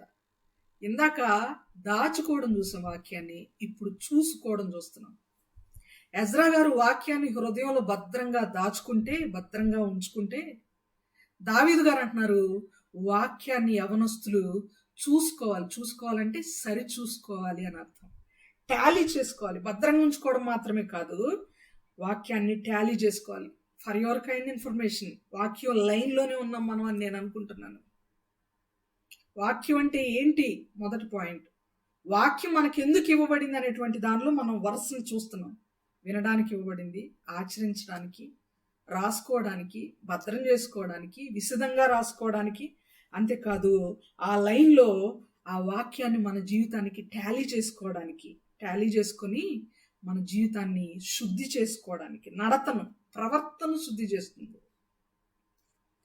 వాటర్ లేకపోతే క్లెన్జింగ్ క్రీమ్స్, క్లెన్జింగ్ మిల్క్, రకరకాల ప్రోడక్ట్స్ ఉంటాయి మన శరీరాన్ని శుద్ధి చేసుకోవడానికి. స్క్రబ్ అని, క్లెన్జింగ్ మిల్క్ అని, క్రీమ్స్ అని, ప్యాక్స్ అని చాలా ఉంటాయి కదా. అలాగే ఆత్మను శుద్ధి చేసుకోవడానికి మాత్రం ఒకే ఒక క్రీమ్ ఉంది, అదే వాక్యం. ఈ వాక్యము రకరకాల రూపాలతో కూడా పోల్చబడింది. నేను చెప్తాను కొద్ది నిమిషాల్లో, నేను ఆ విషయం కూడా మీకు చెప్తాను. అయితే ఈ వాక్యం ద్వారా నడతను మనము శుద్ధి చేసుకోవాలి. అంతేకాదు ఫైనల్గా వాక్యాన్ని మరచిపోకూడదండి. 119వ కీర్తన 16వ వచనం చదివి ముందుకెళ్దాం. 119వ కీర్తన 16వ వచనం. నీ కట్టడలను బట్టి నేను హర్షించదను, నీ వాక్యమును నేను మరువకయుందును. చాలు, వాక్యాన్ని నేను మర్చిపోకుండా ఉంటాను. ఇది కూడా ఎజ్రా గారు అంటున్న మాట. హృదయంలో ఉంచుకోవడం వేరు, మర్చిపోకుండా ఉండడం వేరు. హృదయంలో ఉంది కదా, మన బ్రెయిన్లో ఉండకుండా ఉంటే చాలు అని అనుకోకూడదు. మర్చిపోకుండా ఉండాలంటే కంటతా పెట్టుకోవాలి, బై హార్ట్ చేయాలి, నేర్చుకోవాలి. రోజుకు ఒక వచనం నేర్చుకుంటే సంవత్సరంలో 365 వచనాలు నేర్చుకోవచ్చు. పూటకు ఒక వచనం నేర్చుకుంటే 730 వచనాలు నేర్చుకోవచ్చు. ఆ లెక్కలో ఎన్ని సంవత్సరాల నుండి ఎన్ని వచనాలు మనకు కంటదయ్యి ఉండాలి. గుర్తుపెట్టుకుందాం, ఆలోచన చేద్దాం ప్రియులారా. వాక్యాన్ని హృదయంలో భద్రం చేసుకోవడమే కాదు, కానీ మర్చిపోకుండా ఉండాలంటే బై హార్ట్ కూడా మనకి అవసరం అని దేవుని యొక్క వాక్యం మనకి జ్ఞాపకం చేస్తుంది. అయితే ఈ వాక్యము చాలా ఇంపార్టెంట్ క్వశ్చన్. రోజుకు ఒకసారి కావాలా, వారానికి ఒకసారి కావాలా, వారానికి 2-3 సార్లు వింటే చాలా, లేకపోతే ఎలా కావాలి మనకి అని కనుక ఆలోచన చేస్తే, ఈ బైబిల్ మాన్యువల్ ఇందాక అనుకున్నాం కదా, మానవుడు బ్రతకాలంటే బైబిల్ మాన్యువల్, బ్రతుకు పుస్తకం ఇది. బైబిల్ని అనుసరిస్తూ బ్రతకాలి, బైబిల్ ప్రకారం బ్రతకాలి. మాన్యువల్ ప్రకారం మిక్సీ వర్క్ చేసింది, మాన్యువల్లో ఉన్నట్టుగానే వాషింగ్ మిషన్ వర్క్ చేసింది, ఫ్రిడ్జ్ వర్క్ చేసింది. మరి బైబిల్లో ఉన్నట్టుగానే మనిషి వర్క్ చేస్తున్నాడా? వర్క్ చేయట్లా. ఎందుకంటే బైబిల్ని చదవట్లేదు కాబట్టి. ఎలా మరి? రోజు వినాలా, పూటకొకసారి వినాలా, ప్రతి క్షణం వినాలా, అప్పుడప్పుడు వినాలా, వారంలో 1-2 సార్లు వినాలా? ఎలా వినాలి వాక్యాన్ని? మీరు చెప్పండి, మీకున్న ఐడియా ప్రకారం.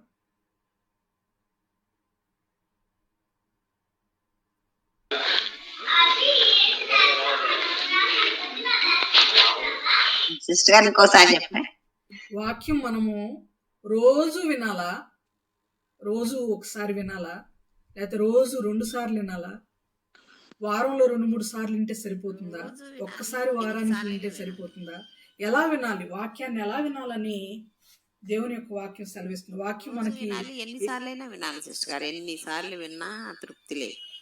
రోజులో ఎన్నిసార్లైనా వినాలి అంటారా? మరి వీలవుతుందా అది మనకి? రోజులో ఎన్నిసార్లు వినాలి? అవకాశం ఉన్నప్పుడల్లా, వీలైనన్ని సార్లు. Very good. ఎన్నిసార్లైనా, వెరీ వెరీ గుడ్. ఎన్నిసార్లైనా వినాలి. బైబిల్లో లేఖనాల ప్రకారం మనకు కనబడే 2 రుజువులు ఏంటంటే, ఎఫెసీ పత్రిక 5:27లో ఉదక స్నానము చేత అనే మాట కనబడుతుంది. బహుశా రోజు స్నానం చేస్తారు కాబట్టి ప్రతిరోజు అనే పదం అక్కడ పౌలు గారు వాడలేదని నేను అనుకుంటున్నాను. వాక్యం అనే ఉదక స్నానం చేత. స్నానం ఎప్పుడెప్పుడు చేస్తాం మనం? కనీసం 2 పూటలు చేస్తాం కదా. సమ్మర్ అయితే 3-4 సార్లు చేసేవాళ్ళు కూడా ఉంటారు. వాక్యం అనే ఉదక స్నానం చేత మనలను మనం శుద్ధి చేసుకోవాలి. స్నానం ఎన్నిసార్లు చేస్తాం అన్నిసార్లు వినాలి. అపోస్తుల కార్యములు గ్రంథంలో 17వ అధ్యాయము 11వ వచనంలో కూడా 19వ వచనం అనుకుంటాను, అనుదినము బెరయలోని విశ్వాసులు లేఖనాలని పరిశీలిస్తూ వచ్చారు. పౌలు, శీలా వాళ్ళు లేక బర్నబా వాళ్ళు చెప్పేటువంటి మాటలు, పౌలు గారితో ఉన్న టీం, అది మరి ఏ ప్రయాణము ఐడియా రావట్లేదు, వెంటనే జ్ఞాపకం రావట్లేదు. పౌలును శీలయు అనుకుంటాను, బహుశా 17వ అధ్యాయం అంటే రెండో ప్రయాణం సిస్టర్. బర్నబా గారు లేరు అక్కడ, 17వ రెండో ప్రయాణం ఉండరు. రైట్. పౌలు గారు చెప్పిన మాటలు అలా ఉన్నాయో లేదో అని అనుదినము లేఖనాలను ప్రతిదినము పరిశోధిస్తున్నారు. ప్రతిరోజు వాక్యం కావాలి మనకి. మరి సంఘాలలో ప్రతిరోజు వాక్యం ఉంటుందా? ఆలోచన చేద్దాం, డిస్కస్ చేసుకుందాం. సంఘాలలో మా సంఘంలో అయితే ప్రతిరోజు ఉండదు. మరి మీ సంఘాల్లో? ఆదివారం ఉంటుంది మా సంఘంలో ఆరాధన. తర్వాత మధ్యలో వారంలో 2-3 సార్లు ఎక్కడైనా గృహ కూడుకుంటుంది. తర్వాత నియామక కూడుకుంటుంది బుధవారం రోజు. శనివారం రోజు విజ్ఞాపన ప్రార్థన ఉంటుంది. తర్వాత మంగళవారం రోజు స్త్రీల కూడిక ఉంటుంది. అలా వారంలో 4 సార్లు లేక 5 సార్లు ఒక్కొక్క సంఘాలను బట్టి. మీరు చెప్పండి సిస్టర్, బ్యూలా సిస్టర్, సత్యం హెవెన్ మినిస్ట్రీస్, మీకు సంఘం ఉంది కనుక మిమ్మల్ని మాట్లాడించాలని అడుగుతున్నాను. మీ చర్చిలో ప్రతిరోజు ఉంటుందా సిస్టర్ వాక్యం? ప్రతిరోజు ఉండదక్క, ప్రతిరోజు ఉండదు అంటే సాయంత్రం ఉంటుంది. ఓకే, మార్నింగ్ సాయంత్రం ప్రతిరోజు ఉంటుంది.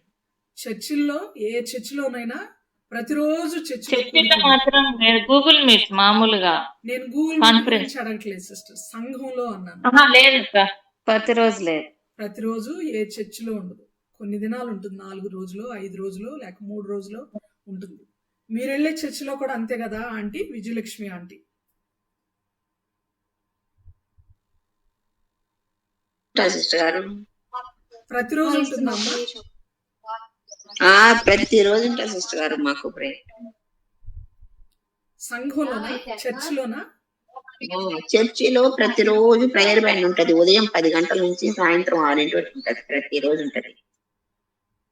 మామూలుగా చర్చి మామూలుగా బుధవారము మంగళవారం ఇప్పుడు మాకు 5 ఉంది సిస్టర్ గారు. మళ్ళీ నేను అడుగుతుంది ప్రేయర్ బ్యాండ్ గురించి కాదు అమ్మా, సంఘంలో సంఘపరంగా ఆదివారం సంఘపరంగా సండే ఉంటది, సాటర్డే అదే వెన్స్డే ఉంటది సిస్టర్ గారు, మళ్ళీ సాటర్డే ఉంటది, మళ్ళీ 1వ తారీఖు ఉంటది, 20వ తారీఖు ఉంటది. ఓకే, అంటే వారంలో కొన్ని దినాలు ఉంటుంది. ఏ సంఘంలోనైనా అంతే అని నేను అనుకుంటున్నాను. మరి if at all I'm not wrong, సంఘాల్లో 4 రోజులు 5 రోజులు లేక 3 రోజులు అలా ఉంటుంది. మరి ప్రతిరోజు వాక్యం మనం వినాలంటే సంఘానికి అటెండ్ అవ్వాలి. అఫ్ కోర్స్ అది ప్రయారిటీ, ప్రైమరీ థింగ్. సంఘానికి హాజరవడం ప్రాముఖ్యమైన విషయం. కరోనా తర్వాత వచ్చినాయి గూగుల్ మీట్స్, ఇవన్నీ కూడా. సంఘం చాలా ప్రాముఖ్యమైన విషయం. లైవ్గా ఆఫ్లైన్లో ప్రత్యక్షంగా దేవుని సన్నిధిలోకి వెళ్ళి మనం కూర్చోవడం. మనం అందరం ఇప్పుడు పరోక్షంగా దేవుని సన్నిధిలో కూర్చున్నాం, ప్రత్యక్షంగా లేవు. మనం ప్రత్యక్షంగా దేవుని సన్నిధిలో కనబడటం సంఘానికి వెళ్ళడం అంటే. మరి అనుదినము ప్రార్థన, అనుదినము వాక్యం మనకు కావాలంటే ఎట్లా అంటే అనుదినము వాక్యం చదవాలి. అనుదినము వాక్యము వినే అవకాశం ఉంటే వినాలి. టీవీ ద్వారానో ఏదైనా మెసేజ్ ద్వారా, ఫోన్ ద్వారా, ఆల్రెడీ చెప్పబడిన రికార్డ్స్ వినడం ద్వారా. వాక్యం ఇంతకుముందు క్యాసెట్స్ ఉండేవి, వాక్యాలు ఉన్న క్యాసెట్స్, భక్త సింగ్ గారు చెప్పినటువంటి వాక్యాలు, ఇలాంటివన్నీ కూడా. సో ఆ విధంగా దేవుని యొక్క వాక్యము అనుదినము ఉంటే చాలా బలపరచబడతాం. చిన్న పిల్లలు పుట్టినప్పుడు స్నానం చేయిస్తే వాళ్ళకి చాలా బలం అని చెప్తుంటారు పెద్దలైన వారు. అసలు పిల్లలు పిగిలేది, బాడీ లావ్ అయ్యేది, పిల్లలు బొద్దుగా తయారయ్యేది స్నానం చేపిస్తే కాదు, 2 పూటలు స్నానం చేయించాలి అని చెప్తుంటారు. అదేంటి, స్నానం చేపిస్తే బాడీ లావ్ అవుతుందా? స్నానం చేపిస్తే పిల్లలు డెవలప్ అవుతారా? శరీర పరంగా కరెక్ట్గా ఎదుగుతారా? ఇది ఎట్లా అసలు సాధ్యం అని అనిపించేది. కానీ సాధ్యమే. స్నానం చేయిస్తే మంచి ఎదుగుదల ఉంటుంది. మంచి ఆహారం ఎలా ఇస్తామో పిల్లలకి స్నానం కూడా అంత అవసరం. బహుశా అందుకేనేమో పౌలు గారు చెప్పారు, వాక్యం అనే ఉదక స్నానం. నేను ఇక్కడ తెలియజేస్తున్నాను, ఇక్కడ వాక్యము ఉదకముతో పోల్చబడింది. ఉదకం అంటే ఏంటి తెలుసు కదా మనందరికీ. ఉదకం అంటే ఏమిటి? నీళ్లు. వెరీ గుడ్ అమ్మ. ఉదకం అంటే నీళ్లు. స్నానం అన్నాం కాబట్టి ఉదకం అంటే నీళ్లు అని మనకు అర్థం. వాక్యము నీటితో పోల్చబడింది, స్నానం చేయాలి మనం. తర్వాత అంతేకాదు, ఈ వాక్యము విత్తనంతో పోల్చబడింది. మీరు తర్వాత చదవండి, సమయం చాలా తీసుకున్నాను. లోకాసువార్త 8వ అధ్యాయం 11వ వచనం. వాక్యం అంటేనే విత్తనం అని ఉంది అక్కడ. తర్వాత వాక్యము నిర్మలమైన పాలతో పోల్చబడింది. 1 పేతురు పత్రిక 2వ అధ్యాయము 3వ వచనం. 1 పేతురు పత్రిక 2వ అధ్యాయం 3వ వచనంలో నిర్మలమైన పాలతో పోల్చబడింది. అంతేకాదు వాక్యము మంచుతోనూ వానతోనూ పోల్చబడింది. ద్వితీయోపదేశ కాండం 32వ అధ్యాయము 2వ వచనం. 32వ అధ్యాయము 2వ వచనం. వాక్యము తేనెతో పోల్చబడింది. కీర్తనల గ్రంథము 119వ కీర్తన 103వ వచనం. అంతేకాదు వాక్యము క్రొవ్వుతో మెదడుతో పోల్చబడింది. 63వ కీర్తన 5వ వచనం. 63వ కీర్తన 5వ వచనం. క్రొవ్వు మెదడుతో పోల్చబడింది. ప్రియులారా, ఎంత గొప్పది ఈ వాక్యం, ఎంత గొప్పది. ఇంకా అనేకమైన పోలికలు ఉన్నాయి, మనం చెప్పుకుంటూ వెళ్తే. అయితే ఈ వాక్యము అనుదినము మనకు అవసరం. వీలైనన్ని సార్లు ఓపికంటే, ఆసక్తి ఉంటే, శ్రద్ధ ఉంటే వీలైనన్ని సార్లు వాక్యానికి మనం సమయం ఇచ్చేవారిగా ఉండాలని దేవుని యొక్క వాక్యం ద్వారా మనము జ్ఞాపకం చేయబడుతున్నాం, హెచ్చరించబడుతున్నాం. ప్రియులారా, ఈ వాక్యమే నన్ను బ్రతికిస్తుంది అని చెప్తున్నాడు. ఎవరు? దావీదు గారు కాదు. పొరపాటున అందరూ దావీదు గారు చెప్తున్నారు, నీ వాక్యం నన్ను బ్రతికించిందని దావీదు అన్నాడు అంటారు. దావీదు గారు కాదన్నమాట అంది. ఎజ్రా గారు అన్నారు. 119వ కీర్తన 25వ వచనంలోను 50వ వచనంలోను ఆ మాటలు మనం చూడగలం. వాక్యము బ్రతికించేది. అంతేకాదు ఈ వాక్యము మనల్ని స్థిరపరుస్తుంది. కీర్తనల గ్రంథం 119వ కీర్తన 28వ వచనము 38వ వచనం మీరు చూడండి. స్థిరపరుస్తుంది, ఒక స్టెబిలిటీని ఇస్తుంది మనకి. నేనండి బాప్తిసం తీసుకోకముందు ఎన్నోసార్లు తాగేవాడిని సిస్టర్. రోడ్డు మీద ఎక్కడ పడితే అక్కడ పడిపోయేవాడిని సిస్టర్ అని చెప్తుంటారు కొంతమంది బ్రదర్స్. కానీ వాక్యం విన్న తర్వాత, మారు మనసు పొంది రక్షణలోనికి వచ్చిన తర్వాత దేవుడు నాకు స్టెబిలిటీని ఇచ్చాడు సిస్టర్ అంటారు. నిజమైన వాక్యం నేను రుచి చూడక మునుపు స్టెబిలిటీ లేకుండా ఆ సంఘానికి ఈ సంఘానికి అక్కడికి ఇక్కడికి అన్ని చోట్లకు పరిగెత్తేదాన్ని సిస్టర్ అంటారు కొంతమంది సిస్టర్స్. చెప్తుంటారు వాళ్ళ గురించి వాళ్ళు మాట్లాడేటప్పుడు. స్థిరత్వం లేనితనం. వాక్యం అంటే ఎరుగుకు ముందు, నిజమైన దేవుడు ఎవరో తెలియక ముందు అంతరాలు కట్టించుకునేవాడిని సిస్టర్. నేను నల్ల దారం వేయించుకునేవాడిని. ఎందుకంటే జ్వరం రాకుండా ఉండిద్దని, దెయ్యాలు పీడించకుండా ఉంటాయని, కొన్ని స్వస్థతల కోసం ఎక్కడెక్కడికో వెళ్ళాను అని చెప్తుంటారు. కానీ దేవుడిని ఎరిగిన తర్వాత స్టెబిలిటీ ఇచ్చాడు దేవుడు. స్థిరంగా ఆయన మీదే ఆధారపడ్డా. ప్రార్థన చేసుకుంటే ఇప్పుడు తగ్గిపోతుంది. సాక్ష్యం అంటే అది. వాక్యం మీద ఆధారపడి బ్రతకడం అంటే అది. స్టెబిలిటీతో బ్రతకడం అంటే అది. స్థిరత్వాన్ని ఇస్తుంది. వాక్యము మనలను స్థిరపరుస్తుంది. కీర్తన 119, 28, 38 వచనాలు. ఎంతో మధురమైనది. తేనె కంటే, జుంటి తేనె ధారల కంటే మధురమైనది ప్రియులరా. ఇది అనుదినము మనకి అవసరమని జ్ఞాపకం చేయబడుతున్నాం. ఈ యొక్క సెషన్ ఇంకా ముగించబడలేదు. ప్రభుచితం అయితే రేపు నైట్ బోధించడానికి ప్రయత్నం చేస్తాను. సజీవుల సంఖ్యలో ఉంటే వాక్యాన్ని ఎలా బోధించాలో మనం అది కూడా నేర్చుకుందాం. ఇంతకీ ఇలాంటి లక్షణాలు కలిగిన ఈ వాక్యము అని మనం అనుకుంటున్నాం, కానీ దేవుడే స్థిరపరుస్తాడు. దేవుని మాటలు. ఇలాంటి వాక్యము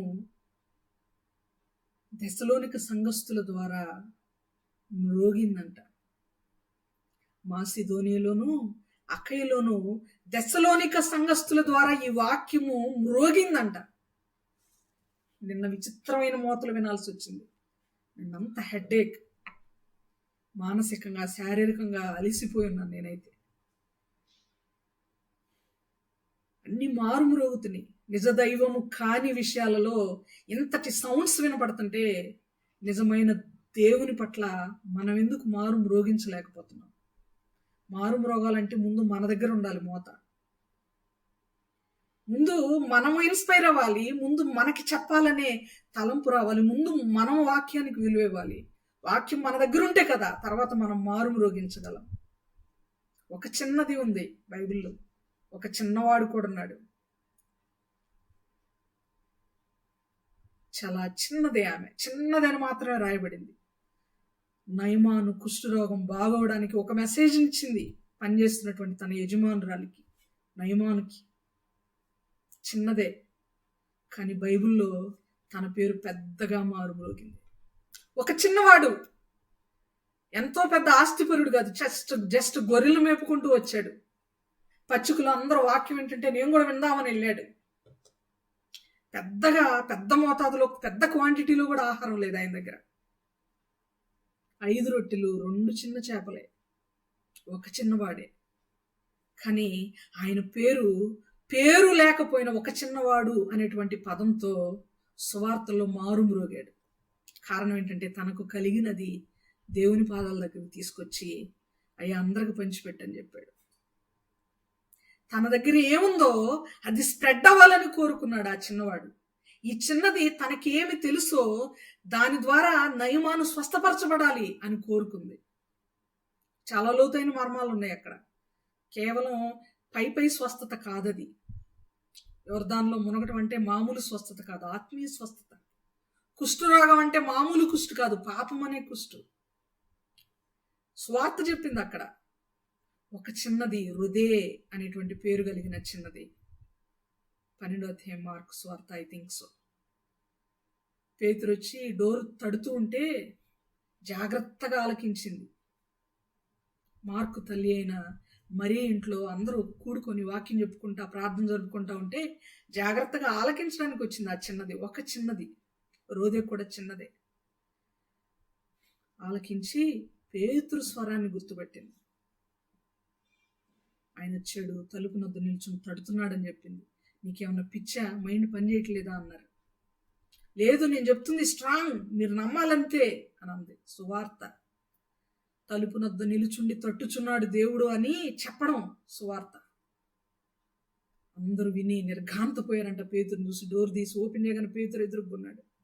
ఆశ్చర్యపోయారు. చిన్న వాళ్ళు పెద్ద కార్యాలు చేశారండి బైబిల్లో. మనం కూడా చిన్నవాళ్ళమే. మన ఈపీహెచ్ గూగుల్ మీట్, మన ఈపీహెచ్ కుటుంబం చాలా చిన్నది. We're very small, we're very minute, small enough, smallest than anything. మనం మిగిలిన గ్రూపుల్లో ఉన్న సంఖ్య కూడా మన దానిలో లేదు. కానీ నా దృష్టిలో సంఖ్య మ్యాటర్ కాదు. సంఖ్య అసలు నా దృష్టిలో మ్యాటరే కాదు.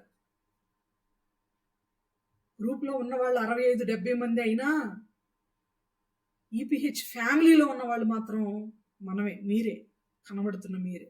మనం చాలా చిన్న గుంపు. మారు రోగుతుందా మరి?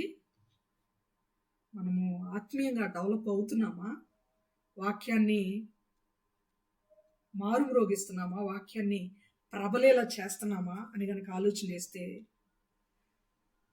వాక్యము అపోస్తుల కార్యములు 6:7లో వాక్యము ప్రబలిందంట. 12:24లో అపోస్తుల కార్యము వాక్యం ప్రబలెను, అంతకంతకు వ్యాప్తి చెందిన అనే మాటలు చూస్తాం. అపోస్తుల కార్యములు 13వ అధ్యాయం 49లో కూడా వాక్యము ప్రబలెను. అపోస్తుల కార్యముల గ్రంథమే 19వ అధ్యాయం 20వ వచనంలో వాక్యము ప్రబలమై వ్యాపించిన అనే మాటలు మనం చూస్తాం. సువార్తలంతట్లో యేసు ప్రభు వారి కీర్తి ప్రబలింది. పత్రికలన్నిట్లో వాక్యము ప్రబలింది. ఇప్పుడు కూడా ప్రబలవలసింది సువార్త. వాక్యము ప్రబలాలంటే ఫలించాలి. ఫస్ట్ వాక్యం అంటే విత్తనం అని చెప్పుకున్నాం కదా. నేను ఇంకొక 2 నిమిషాలు ముగించేస్తాను. నేను ఇంకా భోజనం కూడా చేయలేదు. మనసంతా వేదనగా ఉంది ప్రియులారా. I'm really tired at my heart. చాలా వేదనగా ఉంది.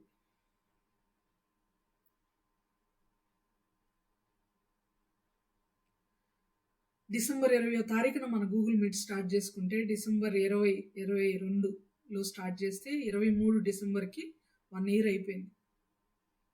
1 ఇయర్కి గాను వాక్యం ఎక్కడ ఫలించిందయ్యా అంటే తక్కెళ్ళపాడులో ఫలించింది. ఇంకొక ఊరి పేరేంటి, ఉయ్యూరులో ఫలించింది. గూగుల్ మీట్ ద్వారా పరిచయమైన దైవజనులు శేఖర్ ఇందుపల్లి సార్ గారు. ఉయ్యూరులో ఫలించింది, తక్కెళ్ళపాడులో ఫలించింది, మంగమూరులో ఫలించింది, హైదరాబాద్లో ఒక్క లూదియమ్మ గారి ద్వారా ఫలించింది. తక్కెళ్ళపాడులో ఉన్న బ్రదర్ మన గూగుల్ మీట్లో లేరు. మంగమూరులో ఉన్న బ్రదర్ రీసెంట్గా వచ్చారు, మళ్ళీ జాయిన్ అవ్వట్లేదు అనుకోండి. వారు ప్రేయర్స్లో బిజీగా ఉన్నారు, సంఘ కార్యక్రమాల్లో. శేఖర్ ఇందుపల్లి అనేటువంటి సార్ కూడా మన గూగుల్ మీట్లో కానీ వాట్సాప్లో కానీ లేరు. కానీ మన మీట్లో చెప్పబడిన వాక్యం విని వాళ్ళు ఈ వాక్యం మిగిలిన వాళ్ళకు కూడా చెప్పిస్తే బాగుంటుందని ఆలోచన చేశారు. లూదేమ్మ గారు కూడా మీట్లో పరిచయమైన వాక్యమే వాళ్ళ సంఘంలో కూడా చెప్పిస్తే బాగుంటుంది అని ఆలోచన చేశారు. ఫలించడం అంటే అది. ఒక పండు తిన్న తర్వాత పండు మనం తిన్నామా, మనం తృప్తి చెందామా అని విత్తనం తీసి పడేసేస్తే ఫలభరితం అవదు. ఆ వాక్యం అనే విత్తనాన్ని తీసుకెళ్లి భద్రంగా దాచిపెట్టి ఇంకొక సంఘంలో విత్తితే సంఘంలో వాళ్ళకు కూడా ఆ వాక్యం చేరుతుంది. నాకు మళ్ళీ అవకాశాలు రావాలను, మీ సంఘాలకు మళ్ళీ నన్ను పిలవాలను, ఏదో ముఖస్థుతి కోసం మిమ్మల్ని పొగట్టు కోసం చెప్పే మాటలైతే కాదు. నాకు ముఖ్యంగా పొగట్టడం రాదు, తిట్టడమే బాగా తిడతానేమో నేను. బహుశా గద్దించడం, హెచ్చరించడం, స్ట్రిక్ట్గా మాట్లాడడం ఏవే వస్తాయి. అందుకని నాతో అందరూ శాశ్వతంగా ఉండరు. నాతో ఉండేవాళ్ళు చాలా తక్కువ మంది ఉంటారు. గుర్తుపెట్టుకోండి ఈ మాట. మీరు కూడా నాతో ఉన్నా లేకపోయినా ఈ మాట గుర్తుపెట్టుకోండి. చాలా కొద్ది కాలం మాత్రమే నాతో కలిసి ఉండగలరు ఎవరైనా. ఎందుకంటే I can't speak with sugar coated lips. తేనె పూసిన పెదాలు, తీపి మాటలు నేను మాట్లాడలేను. మేబీ గాయపరిచే మాటలు ఎక్కువ నా నోటి నుండి వస్తాయి అనుకుంటా. ఎందుకంటే అవన్నీ యథార్థమైన మాటలు కాబట్టి. దేవుడు హెచ్చరించమన్నాడు, బుద్ధి చెప్పమన్నాడు, గద్దించమన్నాడు. చాలా ప్రేమ కలిగి కూడా మాట్లాడతాను నేను. కానీ హెచ్చరించవలసిన పరిస్థితుల్లో మనల్ని మనం హెచ్చరించుకోవడం తప్పు కాదు అని నేను భావిస్తున్నాను. ప్రియులరా, ఎందుకు నేను ఈ మాటలు చెప్తున్నానంటే వాక్యము ప్రబలాలి. మనం తిన్నామా, మనం వాక్యం విన్నామా, మన ఇంట్లో మనం ఉన్నామా, మన కుటుంబం రక్షింపబడింది, మనం సేఫ్గా ఉన్నామా కాదు. అందరూ మిగిలిన వాళ్ళందరూ ఎలా ఉన్నారు, లోకం ఎలా ఉంది, వాక్య వెలితి ఎక్కడుంది, వాక్య లేమిడి ఎక్కడుంది, జనం ఎలా, ఇందాక సిస్టర్ లీడ్ చేసిన దాని అంతటికంటే కూడా ఎలా అరుణ సిస్టర్ లీడ్ చేస్తారో నేను ఎరుగుదును. I think I have joined at 235 around join అయ్యాను. జాయిన్ అయిన తర్వాత రాధిక అనే సిస్టర్తో తను మాట్లాడుతున్న విధానం, మంచి వాక్యం దొరుకుతుంది, మీ గడప యొద్దకే వాక్యం వస్తుంది, అవకాశం ఉన్నప్పుడల్లా జాయిన్ అవ్వండి, ఇది కదా కావాల్సింది మనకు మాట, జాయిన్ అవ్వండి. మనం ఈ విధంగా చెప్తూ వెళ్తే ఇప్పటికీ ఎప్పుడో డెవలప్ అయ్యేది మన గూగుల్ మీట్. డెవలప్ అవ్వకపోగా ఒకళ్ళు ఇద్దరు జాయిన్ అవ్వటం ఎంత దేవుణ్ణి అవమానిస్తున్నట్టు తెలుసా. నన్ను అవమానించినట్టు కాదు. మీరు ఆ రోజు వాక్యం చెప్పడం ఆపుతాను, ఆ 2 hours టైం నాకు కలిసి వస్తుంది. I can take rest at that time, I can do my house hold work at that time. ఇంటికి సంబంధించిన పని చేసుకోవచ్చు నేను. నా తల్లి, నా ఆత్మకు చాలా దగ్గరైన నా అత్త మనసులో పడి ఉంది అక్కడ, స్పర్శ లేకుండా. నా పరిస్థితులు మామూలు పరిస్థితులు కాదు. నేను ఏదో హ్యాపీగా నేను వాక్యం టైం ఉండి నేను అన్ని విధాల సక్రమంగా ఉండి నేను వాక్యం చెప్పట్లేదు. ప్రవక్త అయిన వాడు వాక్యం చెప్పడం మానడు అని ఉంది బైబిల్లో.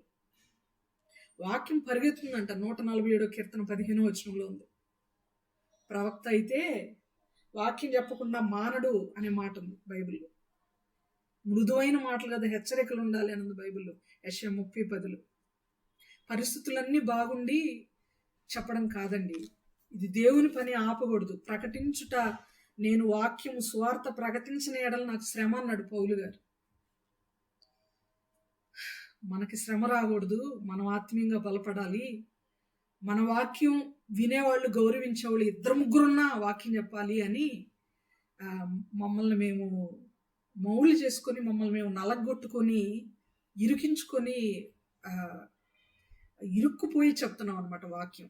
మమ్మల్ని మేము ఎలా ఆ పదం అనాలో నాకు అర్థం కావట్లేదు. మా చర్చికి వాక్యం చెప్పడానికి ఇన్వైట్ చేసినప్పుడు సఫిషియెంట్ మెంబర్స్ రాకపోతే చర్చిలో ఉన్న వాళ్ళందరూ కోపడతాను నేను. ఎందుకంటే అది మన సంఘం, సంఘస్థులందరూ, మా పెద్దమ్మలు, మా ఆంటీలు, మా ఊర్లో వాళ్ళు, నన్ను చిన్నప్పటి నుంచి ఎరిగిన వారు, నన్ను ఎత్తుకున్న వారు ఉంటారు. చాలా కోపంగా మాట్లాడతాను. వేరే సంఘాల్లో అలా మాట్లాడను, ఎందుకంటే వాళ్ళ మీద నాకు ఆ హక్కు ఉంది. ఏమయ్యారు, ఎందుకు రావట్లేదు, ఎందుకు గ్యాదర్ అవ్వలేదు, మీరు పనికి వెళ్ళడం ఇంపార్టెంటా, ప్రేయర్కి రావడం ఇంపార్టెంటా, దేవుడికి మీరు అపాయింట్మెంట్ ఇస్తున్నారా, దేవుని అపాయింట్మెంట్ మీరు తీసుకుంటున్నారా అంటాను. ఎప్పుడు వచ్చినా రాకపోయినా వాక్యం చెప్పబోతున్నది నేనైతే గనుక ఖచ్చితంగా చర్చ్ ఫుల్ అయిపోతారు. గొప్ప డప్పు కోసం చెప్పట్లేదు నేను, వాక్యానికి విలువ ఇవ్వాలి మనం, అది నేను కోరుకుంటున్నాను. అన్ని పరిస్థితులు అయోమయంగా దిక్కుతోచని స్థితిలో కొన్ని నిందలు, కొన్ని బాధలు, మాటలు వస్తున్నా కూడా తిట్టించుకొని తిరిగి బ్రతిమాలు కొంచున్నామంటాడు పౌలు గారు. పారిపోతున్నాం అంటాడు, కానీ తప్పించుకునే మార్గం లేని వాళ్ళం కాదు అంటాడు. అవన్నీ కళ్ళారా అనుభవిస్తున్న స్థితిలో ఉన్నాను నేనైతే. ఏమో బహుశా దేవుడు నాకు వాగ్దానం చేసినట్లుగా నా కోసం సువార్త ప్రకటించడం మాత్రమే కాదు, నా కోసం శ్రమ పడుట నువ్వు చేయాలి, నీకు అప్పగించాను నేను నా కోసం శ్రమ పడటమని దేవుడు నాతో ఫిలిప్పీ 1:30 ద్వారా మాట్లాడాడు. బహుశా అందుకే నేను ఒక్కొక్కటి జీర్ణించుకుంటూ, ఒక్కొక్కటి అండర్స్టాండ్ చేసుకుంటూ, నన్ను నేను మౌల్డ్ చేసుకుంటూ సేవ జరిగిస్తున్నాను అని నేను నమ్ముతున్నాను. నేను ఎందుకు ఈ మాటలు చెప్తున్నానంటే, వాక్యము లేకపోతే మనకి జీవితం లేదండి. వాక్యం చాలా చాలా విలువైంది. ఫ్యూచర్లో ఇలా ప్రకటించుకోవడానికి ఎవ్వరు ఉండరు. నా గెస్ కరెక్ట్ అయితే ఫ్యూచర్లో ప్రకటించే వాళ్ళు ఎవ్వరు కూడా ప్రాణాలతో భూమి మీద ఉండరు. వాక్యం ప్రకటించే వాళ్ళు ఎవరు కూడా ప్రాణాలతో భూమి మీద ఉండరు. వాక్యం కరువైపోతుందంటే అర్థం అదే. బైబిల్స్ కూడా ఉండవు అవైలబుల్, హృదయంలో భద్రం చేసుకున్నదే అవైలబుల్ ఉంటుంది. పుస్తకాలు ఉండవు, ఏముండవు. ఆల్రెడీ చాలా ప్లేసెస్లో బైబిల్ని కాల్ చేస్తున్నారు, మనం ఎరుగుతాం. ఒకసారి ఆల్రెడీ మణిపూర్లో కాల్ చేశారు. విషయం ఏంటంటే, దేవుని మహాకృప బైబిల్ మాత్రం తగలబడిపోలేదు అక్షరాలతో సహా, పైన మాత్రం నల్లటి కప్పు వేసింది. సేవ్ చేశాడు దేవుడు. గుర్తుపెట్టుకుందాం, వాక్యానికి విలువ ఇద్దాం, సమయాన్ని ఇద్దాం.